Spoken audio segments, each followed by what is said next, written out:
Stay tuned, because we're feeling clammy. Previous episodes I showed you how to make like a bow tie pasta with tuna. It's pretty good. And I showed you how to make a penne pasta with tomatoes and cheese. That was pretty good too. But this is my all-time #1 favorite pasta in the world. I like it for 3 reasons. Number 1, I love preparing it. Number 2, I love serving it. And number 3, I really love eating it. It is so delicious. Now, if I was doing the Italian traditional version, it would be linguine alle vongole, linguine with clams, but I'm not Italian and I don't want to do that classic recipe. Instead, I kind of zhuzhed it up a little bit.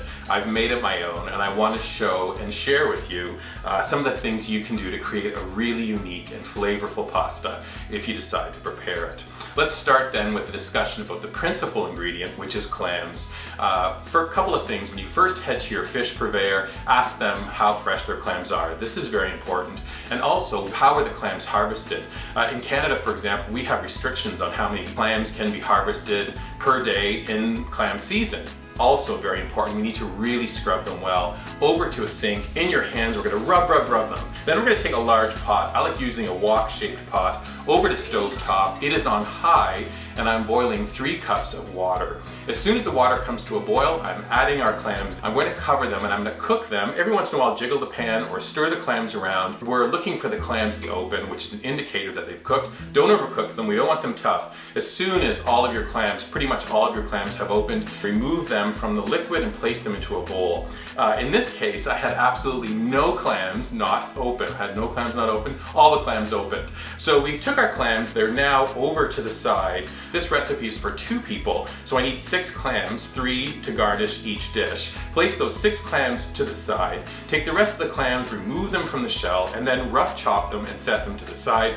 Discard the shells. Now remember the liquid in the pan. We're taking a bowl, we have a sieve and a coffee filter, and we're gonna pour that liquid through the coffee filter. I need half a cup of that clam liquid, which is now bursting with a briny, salty flavor. When the clams cooked, they expelled all of this gorgeous salty seawater, but by straining it through the coffee filter, right, just like scrubbing them, we're making sure there's no sand or grit in the pasta. It would be terrible if you went to eat this and there was a gritty flavor. I mean, I just got goosebumps saying it. We don't want that to happen.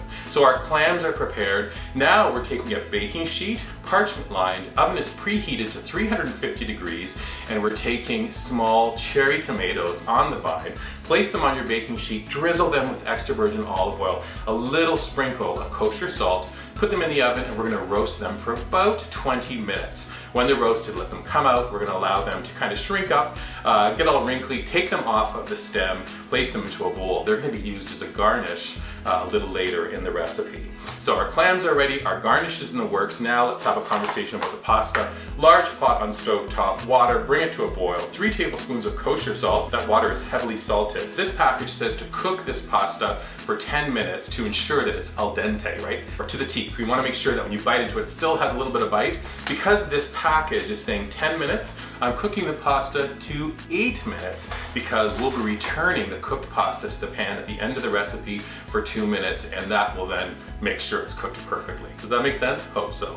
Now let's make our sauce. We have our pan on stove top, medium, just a little shy of medium high. As soon as the pan comes to temperature, put your olive oil in, and then we're adding sliced garlic. Garlic is our friend. I love garlic in recipes. I have 2 large cloves of garlic, thin sliced and then chopped. This is important. We need to cook this garlic, but not overcook it. If you burn the garlic at this point in the recipe, it will taste terrible. So we're going to be adding the garlic and also a very fine chopped, dried bird's eye pepper. This little guy can blow your socks off. There's so much heat coming from it. But when you dry them out and kind of fine chop them and add them to this recipe, it really gives it a lovely heat.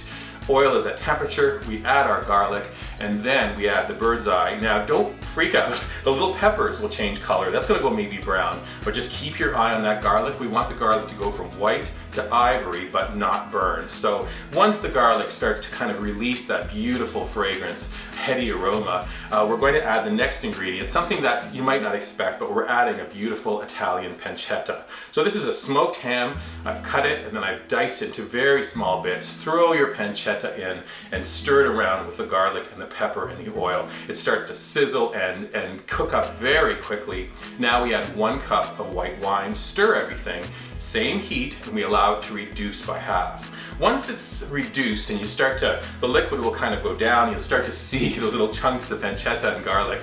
Then we're adding that ½ cup of the clam liquid. So we're adding the ½ cup, bring it to heat, so we're gonna make sure it comes to a boil.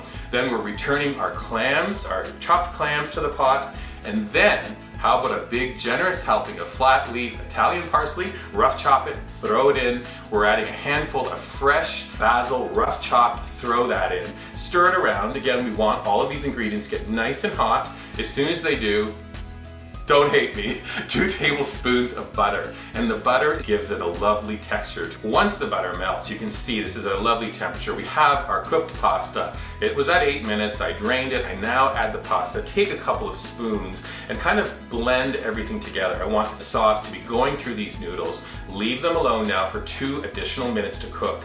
And it's a very important step because those noodles are gonna release a little bit of starch. They're gonna start to suck up that beautiful buttery clam sauce. It's fantastic.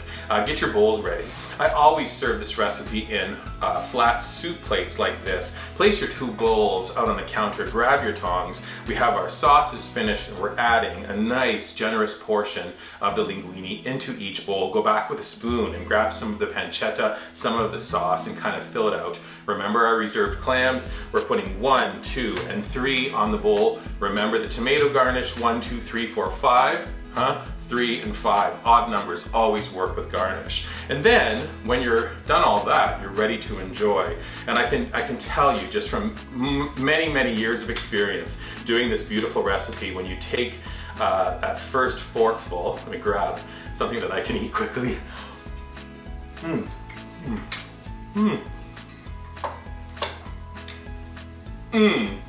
It is unbelievable. Truly fantastic. When I die, I hope I have a forkful of this stuff in my mouth. Actually, I'm joking. I'm totally joking. I shouldn't touch bait like that. But it is truly a heavenly dish, and I think you're going to enjoy it when you prepare it. Don't worry, there's extra stuff here in the pot too, so you can have a little bit of seconds of this very delicious pasta dish. Hopefully you'll look for other delicious things on our website. Please head to weekendатthecottage.com, subscribe to the website, also our YouTube channel. Remember to subscribe down here, click the button for notifications, and also leave us comments and give us a thumbs up. Finally, how about a conversation with our incredible Carol Bugazzi, the head of social media at Weekend at the Cottage. She's manning the stations on Pinterest, Instagram, Facebook, and Twitter.